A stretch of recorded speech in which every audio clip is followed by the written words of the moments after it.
Alrighty guys, so single arm devil press. Much like our devil press, only with one hand.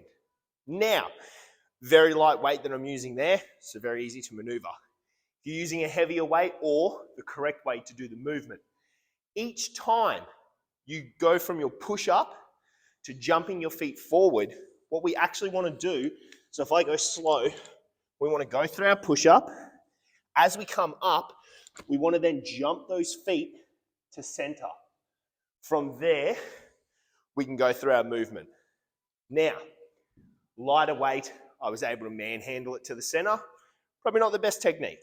However, using a heavier weight, you're going to need to maneuver your body around that dumbbell in order to make sure you're in the safest possible position in that midline for taking up, going through your snatch movement. Single arm devil press.